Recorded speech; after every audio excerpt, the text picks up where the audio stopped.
इस वीडियो में हम माइलो नाम के एक आदमी की स्टोरी सुनाएंगे जिसकी दिमागी हालत खराब होने की वजह से वो डॉक्टरों के एक एक्सपेरिमेंट का शिकार हुआ, जिससे उसकी दिमागी ताकत एक आम इंसान से कई गुना ज्यादा हो गई, जिससे वो किसी काम को भी सिर्फ सोच कर ही पूरा कर सकता था। लेकिन उसने अपनी किस ताकत का इस्तेमाल गलत कामों के लिए किया। तो जैसा कि हम जानते हैं कि गलत कामों का नतीजा गलत ही होता है, तो आइए वीडियो में देखते हैं कि आगे उसके साथ क्या हुआ। इस फिल्म की शुरुआत होती है माइलो नाम के एक आदमी से जिससे ऑटिज्म नाम की एक दिमागी बीमारी है। यहाँ माइलो एक लेडी पर नजर रखे हुए था और अपने दिमाग में कुछ कैलकुलेशन कर रहा था। इसके साथ ही वो अपने पास हो रही चीजों को भी नोटिस कर रहा था, जैसे कि एक सिंजर बस, सड़क किनारे पर बैठा एक आदमी, सड़क के बीचों बीच एक गड्ढा और तेज स्पीड से आती हुई साइकिल। इन सभी चीजों को ध्यान में रखते हुए माइलो ने सड़क को क्रॉस किया और अपनी जेब से एक पेंसिल निकालकर उसे मेल बॉक्स पर खड़ा कर दिया।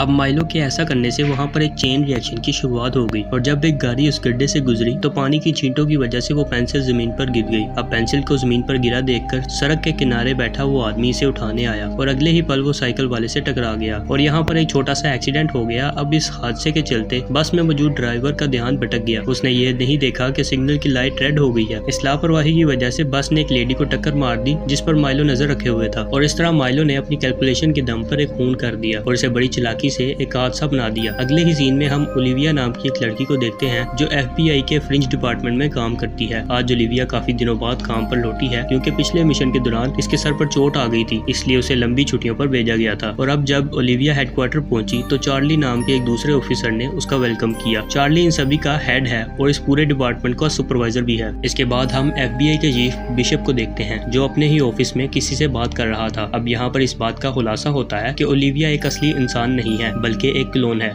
जिसे दूसरे यूनिवर्स से बुलाया गया। चीफ ने ऐसा इसलिए किया था क्योंकि पिछले मिशन के दौरान ओलिविया की जान चली गई थी और चूंकि वो फील्ड की बेस्ट एजेंट थी इसलिए चीफ उसे खोना नहीं चाहता था और इसलिए उसने एक क्लोन के अंदर ओलिविया की सारी यादें डालकर उसे फिर से जिंदा कर दिया। और अब थोड़ी देर बाद डिपार्टमेंट के लोगों को इस हादसे की खबर मिली जहाँ एक बस ने एक औरत को टक्कर मार दी थी। यहाँ चार्ली सबको बताता है कि पिछले एक हफ्ते में ऐसे हादसों की खबरें 2 बार आ चुकी हैं और हो ना हो इसके पीछे किसी इंसान का ही हाथ है। थोड़ी देर बाद ये सभी उस लोकेशन पर पहुंचे और वहाँ मौजूद लोगों से पूछताछ करने लगे। इस इन्वेस्टिगेशन को ली नाम का ऑफिसर लीड कर रहा था जिसका चेहरा पूरी तरह जला हुआ था। यहाँ चार्ली ने इस डेड बॉडी की जांच की और इसके फिंगरप्रिंट्स की मदद से ये पता लगाया कि मरने वाली औरत का नाम जूलियन फोस्टर है। और वहीं दूसरी तरफ ओलिविया ने इस बस ड्राइवर से पूछताछ की जहां ड्राइवर ने उसे बताया कि उसके आज तक के करियर में उसने एक छोटे से जानवर को भी नहीं मारा और वो खुद भी हैरान है कि उससे इतनी बड़ी गलती कैसे हो गई। इधर जांच के दौरान ली को क्राइम सीन पर वो पेंसिल दिखाई दी जो उसे पूरी तरह हैरान कर गई और अब थोड़ी पूछताछ करने के बाद उसे पता चला कि सड़क किनारे बैठा आदमी इसी पेंसिल को उठाने गया था और इसी बीच वो साइकिल वाले से टकरा गया। ये सुनकर ली समझ गया कि सारे फसाद की जड़ ये पेंसिल है और इसी ने इस चेन रिएक्शन की शुरुआत की होगी जिसके चलते उस औरत की मौत हो गई। इसके बाद ये सभी लोग हेडक्वार्टर्स पहुंचे जहां ली और चार्ली पिछले हफ्तों में हुए हादसों के बीच कोई कनेक्शन ढूंढने लगे। अब पहले तो इन्हें इन हादसों में कोई कनेक्शन नहीं मिला, लेकिन जब ली ने ध्यान से देखा तो उसे इन फोटोज में वो पेंसिल कॉमन दिखाई दी जिससे उसका शक यकीन में बदल गया कि इन हादसों के बीच किसी इंसान का ही हाथ है। इसके बाद ली और चार्ली ने एस्ट्रिड नाम की एक लेडी को बुलाया जो इस फ्रिंज डिपार्टमेंट की मैथमेटिशियन है। यहाँ वो इन सबको बताती है कि ऐसे चेन रिएक्शन की शुरुआत करना और उसे अपने फेवर में इस्तेमाल करना एक इंसान के लिए इम्पॉसिबल है। लेकिन अभी वो कुछ और कहती तभी इन सब को एक और हादसे की खबर मिलती है। खबर मिलते ही ये सब फौरन उस लोकेशन पर पहुंचे जहां पर इन्होंने देखा कि इस बार इनका विक्टिम जिंदा बच गया है। अब पूछताछ करने के बाद ये पता चला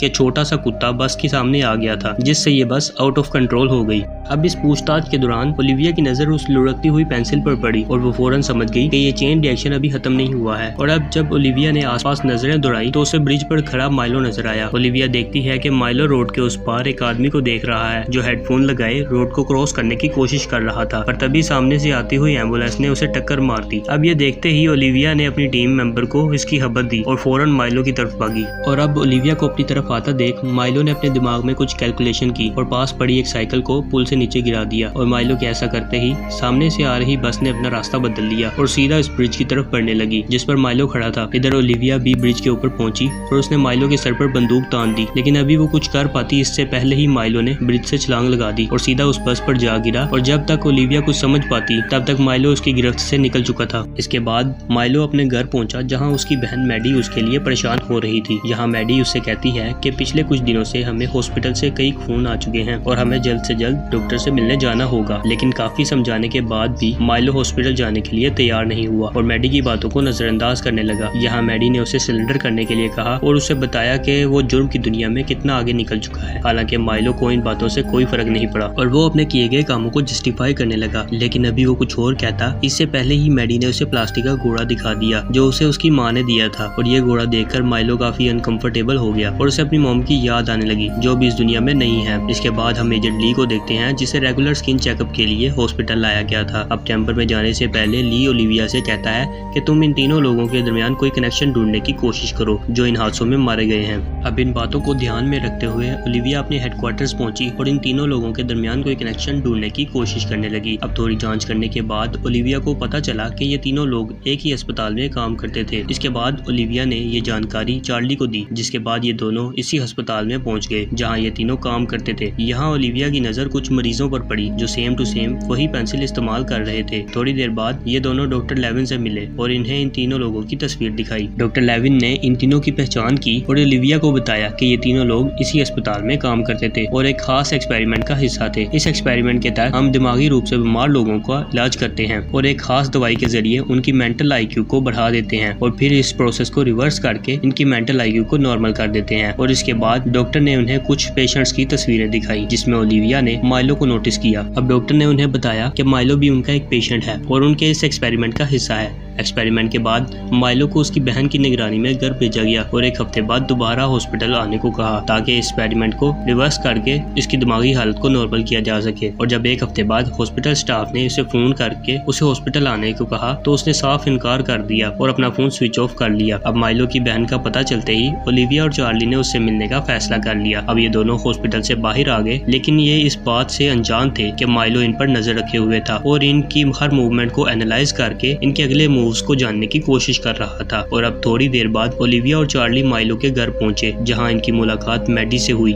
तो इन्होंने मैडी से माइलो के बारे में पूछा तो मैडी ने इन्हें साफ इनकार कर दिया कि उसे माइलो के बारे में कुछ नहीं पता। अब यहाँ इन दोनों को इस पर शक हो गया था कि मैडी जरूर इनसे कुछ छुपा रही है, इसलिए ओलिविया ने उसे माइलो के किए गए मर्डर्स के बारे में बताया और उसे समझाया कि माइलो का आजाद ढूंढना कितना खतरनाक हो सकता है। इस बातचीत के दौरान जब चार्ली घर की तलाशी ले रहा था तब ओलिविया ने मैडी को अपनी बहन के बारे में बताया जो कि अब उस दुनिया में नहीं है। मैडी को ये सुनकर बहुत बुरा लगा क्योंकि कुछ महीनों पहले ही उसने अपनी माँ को खोया था। अब इस मिलते जुलते हालात ने मैडी के दिल में हमदर्दी भर दी और उसने ओलिविया को माइलो के बारे में कुछ जानकारी दी। इस एक्सपेरिमेंट के बाद उसका दिमाग बहुत ज्यादा तेज हो गया है और वो अपनी कैलकुलेशन की मदद से अपने आसपास हो रही घटनाओं की भविष्यवाणी कर सकता है। और इसकी कंसंट्रेशन को भंग करने के लिए उसे वो लकड़ी का घोड़ा दिखाना होगा जो हमें हमारी माँ ने दिया था। जिसके बाद मैडी ने उसे एक लिफाफा दिया जिसमें उस होटल का एड्रेस था जहाँ माइलो पिछले कुछ दिनों से रुका हुआ है। यहाँ मैडी ने ओलिविया से कहा कि अब वो ये घर छोड़कर जा रही है क्योंकि माइलो की हरकतों से वो तंग आ चुकी है। अब ये एड्रेस मिलते ही ओलिविया और चार्ली इस होटल की तरफ निकल गए जहां माइलो पिछले कुछ दिनों से छुपा हुआ था। वहीं अगले सीन में हम माइलो को देखते हैं जो होटल की खिड़की में खड़ा होकर